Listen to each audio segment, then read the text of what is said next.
Hi, my name is Cindy Rang with the Fabric Patch in Ephrata, Washington, and today I'm going to show you how to take a panel, fussy cut it, trim everything, and measure everything properly so you can make a very fast quilt.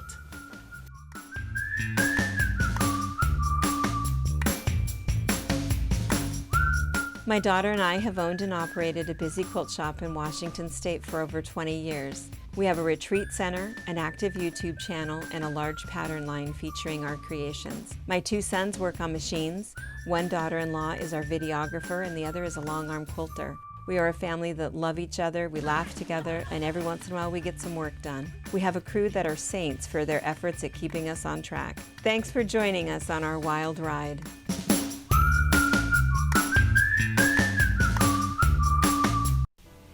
So the panel that I'm using today is this one. It's a really cute Christmas panel. It's called Warm Wishes. It's by 3 Wishes fabric, and at the time of this taping and posting, we do still have these panels in stock, and we've also put together some kits. All of the kits that we've purchased or that we've put together look like this, and we're focusing on the soft red. The one that I'm going to make today is green and a little bit different because of the person that I'm making it for. That's what I think that she'll like. But the pattern also has written directions, and these written directions are available as a download. Part of it is that it really goes with this panel, because this particular panel, I'll show you, is really cool because they've done a lot of the work for you, where they've put all of this really cool piecing in there, which is really nice. But the other thing that's kind of cool about it is that it has these little squares along the side. There's actually 9 of them, and you could do different things with those. It's nice when they do that for you with a panel and they give you options where you could make gift tags, you could make extra blocks, you could do different things. What I've decided to do is I've decided to fussy cut them, and then I'm going to put them in as like corner posts. So that's the first thing that we're going to talk about, is how to trim your panel, and then we're going to talk about how to fussy cut your squares, and then how to add your borders so that everything comes out square. There's nothing worse than a quilt that has that funny little wonk to it, because you never really know if somebody's really going to put it on their couch or on their bed, or if they think they want to hang it up as a Christmas wall hanging. And so I'm always kind of careful with that, and I make sure that it always comes out square. All right, so first let's talk about the panel itself.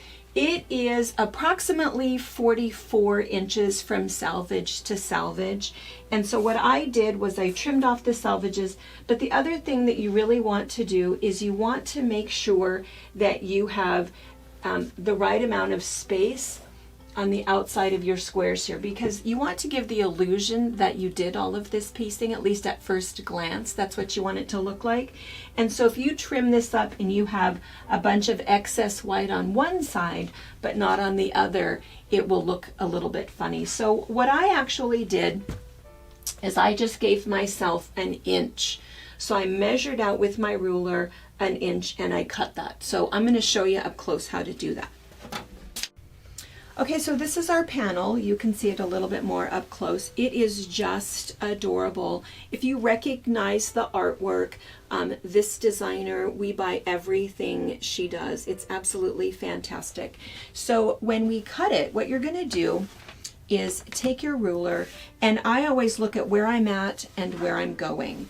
And so what I'm going to do is I'm going to measure 1 inch past, and you can see on my ruler and my mark, I'm 1 inch past this mark, and you can kind of see that everything is lined up. And one thing I want to mention is that when fabric is printed, it's on this big long roll, of course, because this happens to be, I think, about 44 inches wide.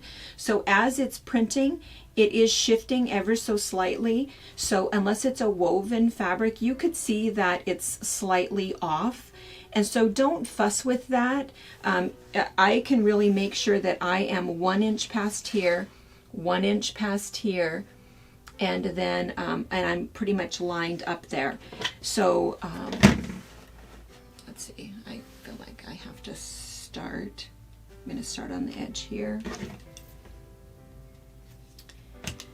And when I said don't fuss with that, what I mean is that sometimes somebody just wants to know, well, if this is 23 and a half, and they just kind of cut it. It's not as much about that exact measurement as it's about making sure that visually your quilt is straight and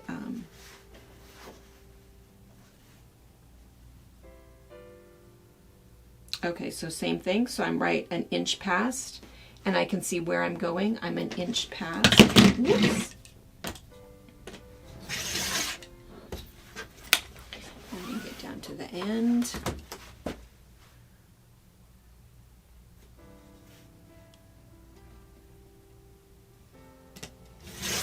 All right. So I'm going to do this all the way around. And when I do this all the way around, the other thing that's happening is I can then line up this side with the side of my ruler. So I'm keeping my quilt straight. And again, I can see that I'm 1 inch past. I can see where I'm going. And I'm 1 inch past. I'm straight here. So you can see right here, I'm on the line. And right here, I'm on the line. But if you look up here, this is what I'm talking about, is that that square, it's printed, it's not pieced. And so see how it's not really exact and you have to fudge just a little, but that's okay. Don't let that mess with you. You're going to see that with panels because panels are printed, not pieced. So it's not going to be exact, but you'll never see that in the finished project. You just want to make sure that as you're trimming that you're keeping it as square as possible. So I'm even here, and I'm even up here where I'm going. I'm going to keep trimming.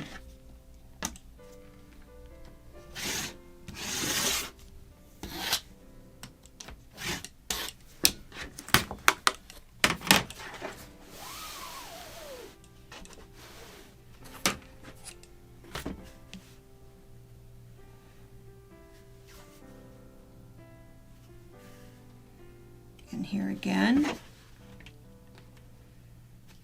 I've lined up with what I've cut. I'm an inch. I'm an inch.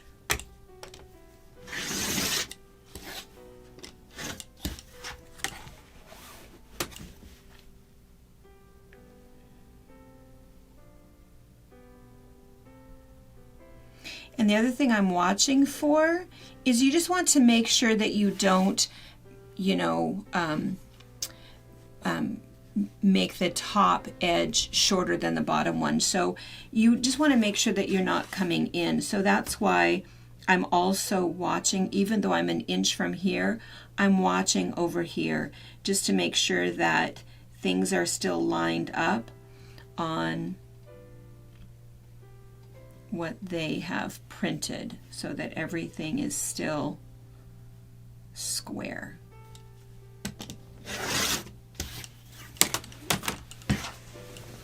Okay, my last edge is my top edge here.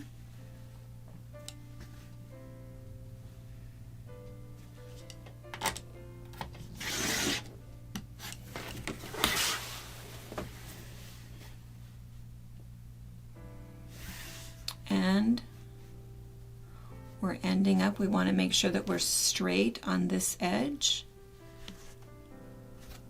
right there.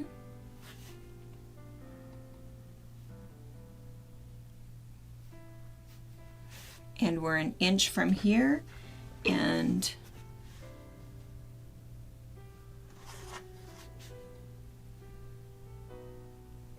all right.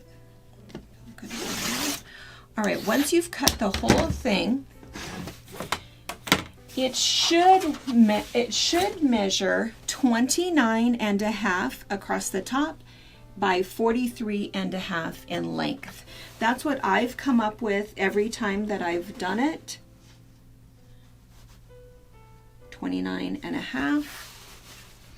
And if you haven't, if your measurement is different, it's okay. We'll just adjust that, and I'll show you how to adjust that. So now I'm going to put this aside for a second, and I'm going to go on to fussy cutting out our little squares. Okay, I'm going to show you how to fussy cut out these squares. I'm going to show you on this particular panel, but of course, fussy cutting in general would work the same way. You do need to have a good ruler that's not going to slip. You'll need your rotary cutter. My suggestion is to use a wet erase marker. We do have these in multiple colors on our website. And if you feel like you do this a lot, something that's nice or something you can put on your Christmas list is a rotating mat. And I'll show you why you're going to want one of those. If you don't have one of those, you can turn your piece and I'll show you both options. This is about a $40 mat. All right, so for fussy cutting, it's called that because that's exactly what it is. It's extremely fussy. So I know, and I've looked at this a couple times, I've decided that 3 inches is what I'm going to cut these. If you decided 3.5, if you decided 4 inches, there's different projects that you might do where you might do something different. But whenever you're doing it, again, this is a really good example of printed panels.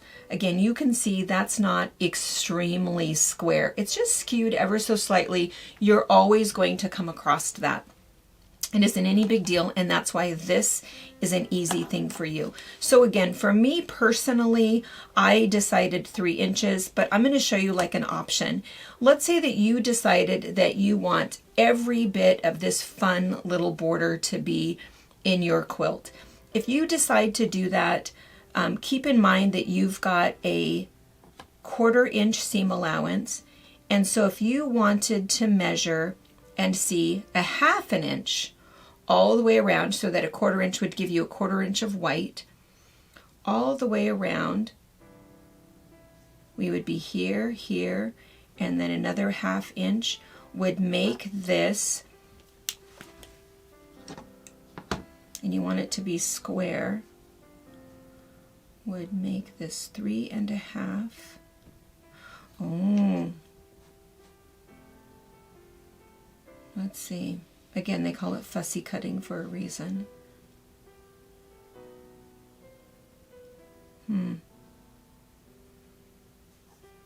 Let's look at where it would be 3.5. 1, 2, 3.5. And again, this is why we use this marker.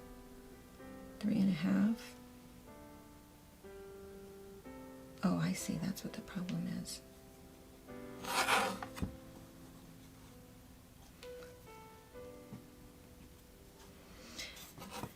This ruler that I picked up is a 6.5 by 6.5.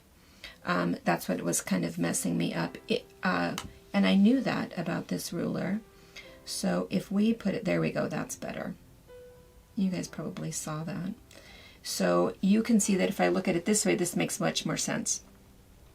Here's my 3.5. I always do the corner. And here's my 3.5. 1, 2, 3.5. 1, 2, 3.5.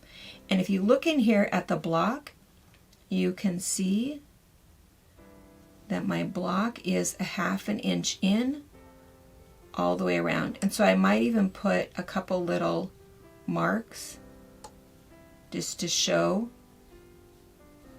where my block should be. And you can kind of adjust that mark whatever you'd like, because again, if you don't like it, just wet your finger and you can wipe that whole mark off. That's why it's kind of nice having a wet erase, because this mark is not going to come off on my fabric. If I pick up my ruler wrong and I flip it over, it's not going to rub off on my fabric. It's not a dry erase, it's a wet erase marker.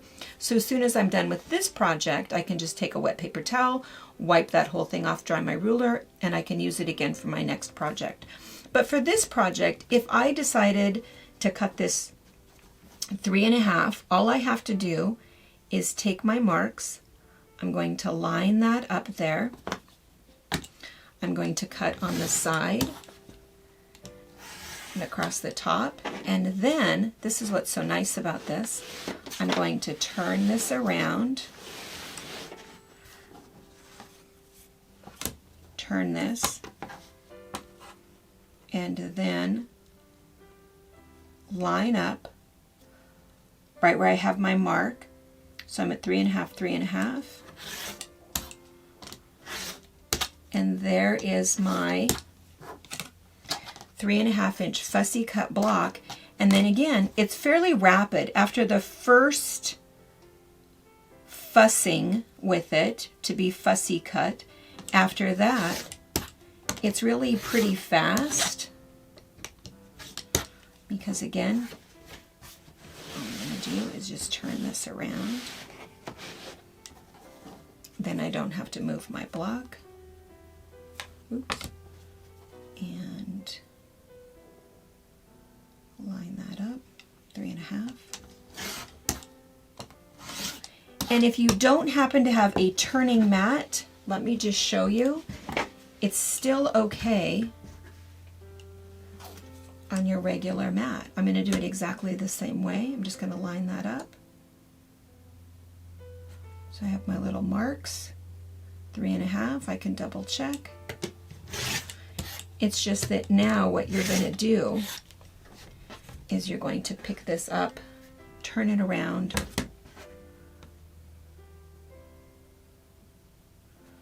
and again I have my mark, so I'm at 3.5, 3.5. Double check everything, and there's my 3.5. So I wanted to show you, if you decide to do 3.5, so you have that little bit showing, that's an option. For me personally, what I'm going to do with mine and what I wrote in the pattern was to cut it 3 inches. The reason for that is, I don't know, I just wanted to cut off this outer edge for me personally. So I have wiped off my marks, because now what I'm going to do is I'm going to change my mind and I'm going to cut these 3 inches. And this is where it really gets fussy. So if I'm going to cut this 3 inches, I know that I've got a 1/4 inch seam allowance. And so I want to make sure that when I do my 1/4 inch seam allowance that I'm just inside .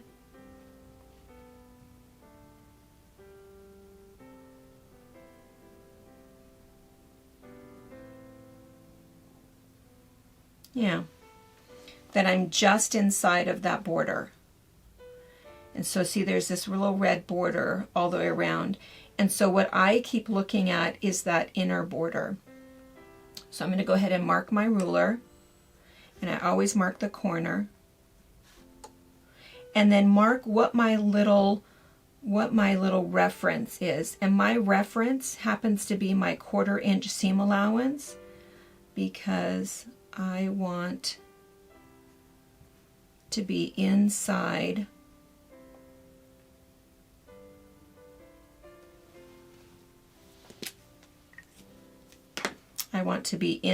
that little border there.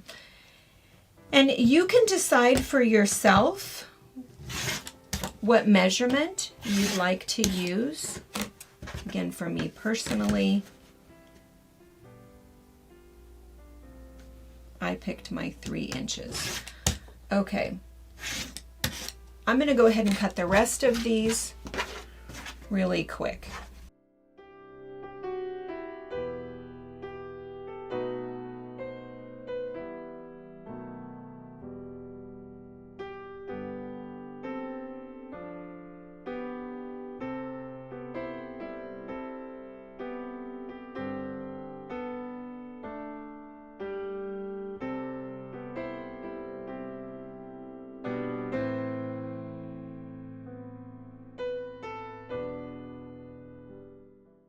What I'm going to end up doing is I'm going to go back and I'm going to have to cut my 3.5 into 3 inch. So don't think that I forgot that. I'm just going to set them aside for a moment. But for right now, I want to show you what our next step is going to be. So let's look up on the board here. Okay, so now it's time to put the borders on. And the thing that you want to remember about the borders is that whatever your panel ended up being, whether it's this project or another project, it's important that your top measurement and your bottom measurement are the same. So for me, for my particular panel, this came out to 29.5 inches. So this is 29.5 inches, and the bottom would be 29.5 inches. Same thing with the side if it's 43.5. So the reason I mention that is because if you have a different panel project that you're doing, you just want to make sure that your quilt is going to come out square. We do have a border video that talks about all of that and all of the math, and we can link that in the description below, and it'll describe how to add multiple borders, how to change those sizes, and why you want to make sure that those are the right size. So for this particular project, it's a little bit more critical because I'm adding a little piece in here. And so again, for me, I chose a 3-inch square. I also chose green just because I liked the green. I thought it was a little unique. Again, if you get the kits from us, your kits have red in them. And there's a good picture of them on the website.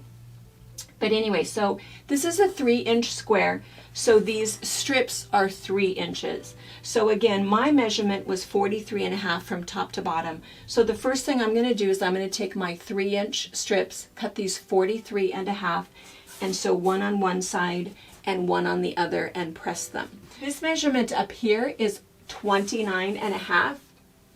And so what I'll end up doing is you just end up sewing so that you've got your 1/4-inch seam allowance here, your 1/4-inch seam allowance here, and then what will happen is it will fit perfectly on the top of this unit. I'm going to do the same thing at the bottom. I'm going to do that really quick, and then we'll be right back. Okay, so again, measuring this side, these two sides, that kept my quilt straight to sew that on. Piecing these together on the top and the bottom, that again keeps your quilt nice and straight. For your next border around, and again, just the pattern according to me, you can adjust it any way that you'd like to, but if you're purchasing the kit from us, there's a specific way to cut it to make sure that you have enough fabric, and that will include putting your top and your border on first so that you can get it all in one strip, and then just piecing to put your side borders on. Once you've done that, and I just picked 6 inches, I think that that's a nice thick kind of big border, then you're just going to repeat this step again.